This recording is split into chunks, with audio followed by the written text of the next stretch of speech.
আল্লাহর নবী দোয়া করতেছেন, মিশর জমিনে বৃষ্টি নাই, ওগো আল্লাহ বৃষ্টির ব্যবস্থা করে দাও। আল্লাহ রব্বুল আলামিন বলেন, হে মুসা, তুমি যাদেরকে নিয়ে দোয়া করতেছ ওই ময়দানের ভিতরে একটা গুনাহগার বান্দা আছে। ওই গুনাহগার বান্দাকে যদি উঠাই না দাও তাহলে দোয়া কবুল করা হবে না। আল্লাহ নবী হযরত মুসা আলাইহিস সালাতু ওয়াস সালাম ময়দানের ভিতরে দরদ দিয়ে বলেন, কে আছে গুনাহগার, ময়দান থেকে উঠে চলে যাও, তোমার জন্য দোয়া কবুল করতেছেন না।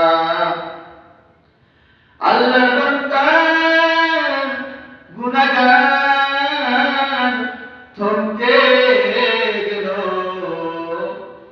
এখন আমি কি করব? এখন যদি আমি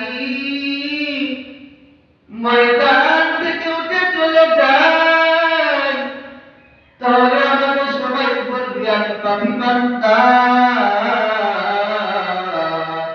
তাহলে সবাই বলবে আমি গুনাহগার।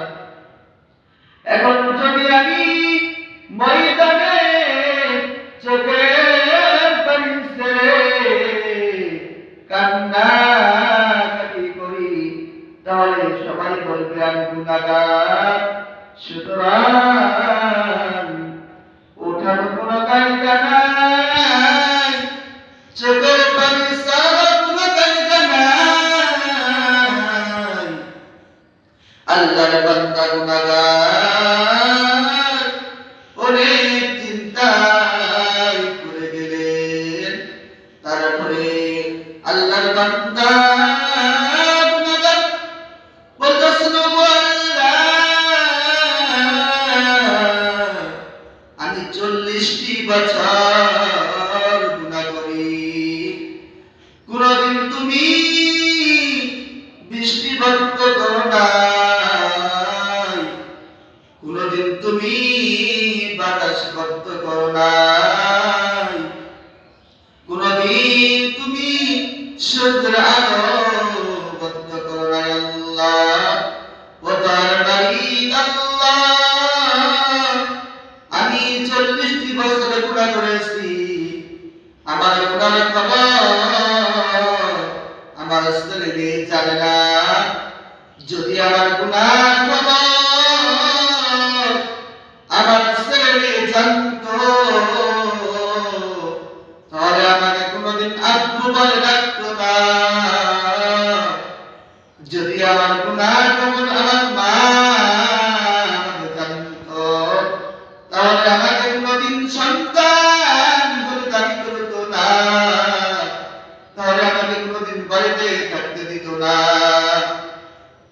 আল্লাহর বান্দা গুনাহগার ময়দানে কোন আসিয়া বলে, আল্লাহ দিয়ে দিলটাকে মুতাওয়াজ্জো করে গুনাহগার বান্দা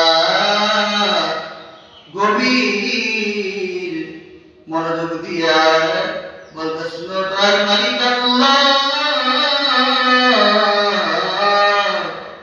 আমার জীবনটা যদি চলেও যায় আমি আর কোনোদিন গুনাহ করব না।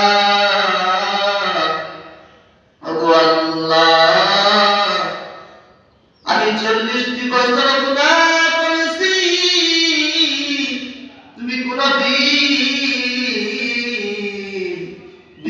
বন্ধ করো নাই, কোনদিন তুমি সূর্যের আলো বন্ধ করো নাই, কোনদিন তুমি বাতাস বন্ধ করো নাই। আল্লাহ, আমার জীবনটা যদি চলে যায়, আমি আর কোনদিন গুনাহ করব না।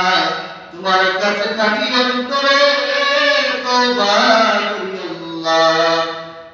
আল্লাহ পাক রব্বুল আলামিন ওই সাদা কাজটাকে কালো বানাই দিছে।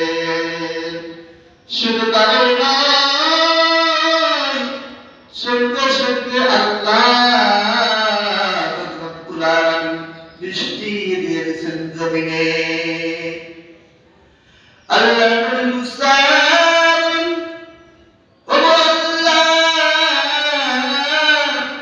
জমিনে বৃষ্টি কেন? গুনাহগার বান্দা তো ময়দান থেকে চাই না, জমিনে বৃষ্টি কেন? আল্লাহ রব্বুল আলামিন মুসা, আমার বান্দা খাঁটি দিলে খাঁটি অন্তরে তওবা করছে। কোন বান্দা যদি